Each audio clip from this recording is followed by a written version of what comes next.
बिस्मिल्लाहिर्रहमानिर्रहीम इय्याका नअबुदु व इय्याका नस्तईन। मुझे आज बड़ी खुशी है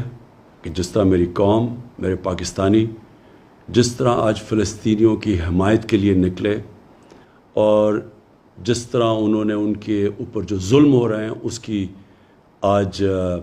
निशानदेही की और उसकी मज़म्मत की, मैं आपको सबको खिराज तहसीन पेश करना चाहता हूँ। जब से इसराइल बना, पाकिस्तान का हमेशा एक ही स्टैंड रहा है और वो स्टैंड था कायद-ए-आज़म मोहम्मद अली जिन्ना का,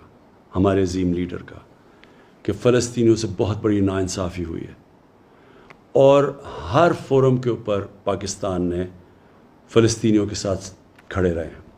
27वीं रात को मैं मस्जिद नबी में था जब मुझे पता चला कि जो क़िबला अव्वल है मुसलमानों का, मस्जिद अल अक्सा, उधर जब 27वीं की मुक़द्दस रात को लोग नमाज़ पढ़ रहे थे, जो इसराइल की पुलिस है उसने उनके ऊपर तशद्दुद किया। और साथ साथ फिर ये इसी चीज़ का भी इल्म हुआ कि जो फ़लस्तीनी फैमिलियाँ 70 साल से अपने घरों में रह रही थी, कई फैमिलीज़ को इसराइली सेटलर्स ने उनको घरों से निकाल दिया। इसकी वजह से एक नया इंतशार शुरू हो गया और फिर जो गाज़ा के ऊपर जिस तरह की बमबारी की गई, दुनिया की सबसे ताकतवर तरीन फ़ौज है, तकरीबन 69 फ़लस्तीनियों के ऊपर जिस तरह की बमबारी की गई जिसमें बच्चे मारे गए, तो मैं अगले दिन 27वीं का जो अगले दिन था, मैंने जो OIC के सेक्रेटरी जनरल हैं उनसे मुलाकात की और उनको तब कहा कि OIC को इसके ऊपर स्टैंड लेना चाहिए और यूनाइटेड नेशंस में इशू को उठाना चाहिए। जब मैं पाकिस्तान आया तो मैंने किंग सलमान से बात की और उनसे भी यही हम बात की कि ये जो जुल्म हो रहा है फ़लस्तीनियों पे और जो अल अक्सा में हुआ है, इसके ऊपर हमें अपनी आवाज़ बुलंद करनी चाहिए। तुर्की के जो प्रेसिडेंट है तैयब अर्दोगान, उनकी मुझे कॉल आई, उन्होंने भी यही चीज़ कही। महातिर मोहम्मद की मैसेज आई, कॉल आई, उन्होंने भी यही चीज़ कही। और फिर मैंने बात की फ़लस्तीन के जो सदर हैं महमूद अब्बास, और उनसे हमने कहा कि हम पूरी तरह उनको यकीन दिलाया कि हम सब पाकिस्तान, बल्कि मुसलमान दुनिया, बल्कि वो सारी वो दुनिया जो इंसाफ में मानती है, वो सब उनके साथ खड़ी है। शाह महमूद कुरैशी को उसके बाद फिर मैंने कहा कि वो यूनाइटेड नेशंस की जनरल असेंबली में जाएं और OIC और मुसलमान मेंबर से इस इशू को उठाएं, और उन्होंने बड़े भरपूर तरीके से इसको उठाया और मैं उनको दाद देता हूँ इसकी। मैं जो एक चीज़ देख रहा हूँ, मुझे एक बड़ी खुशाइन चीज़ नज़र आ रही है और वो क्या है कि दुनिया का पब्लिक ओपिनियन चेंज हो रहा है। मैंने इतना टाइम मगरिब में गुजारा, पहले भी जब इसराइल की फ़ौजें जुल्म करती थी फ़लस्तीनियों पे,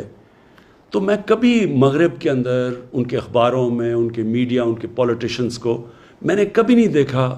कि इसराइल की वो तनकीद करें, बल्कि वो सारे इसराइल को ऐसे होता था कि जैसे जुल्म इसराइल पे हो रहा है। लेकिन ये पहली दफ़ा है कि वहाँ से आवाज़ें उठनी शुरू हुई, उनके अखबारों ने इसकी तनकीद की, उनके मीडिया ने इसकी तनकीद की और पॉलिटिशियंस ने खड़े होके, कभी मैंने समझता था कि अमेरिका में वो इसकी इसराइल की तनकीद करेंगे और मगरबी ममालिक में।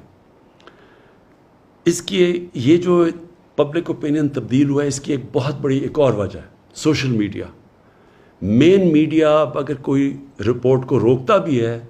कोई सेंसर भी करता है, तो सोशल मीडिया पे एक ऐसी फोर्स आ गई है कि उससे अब कोई भी कम्युनिकेशन और न्यूज़ को रोक नहीं सकता। और इससे मुझे नज़र आ रहा है कि दुनिया का पब्लिक ओपिनियन चेंज हो रहा है। आज से 30 साल पहले इसी तरह तब भी दुनिया का पब्लिक ओपिनियन चेंज हुआ था।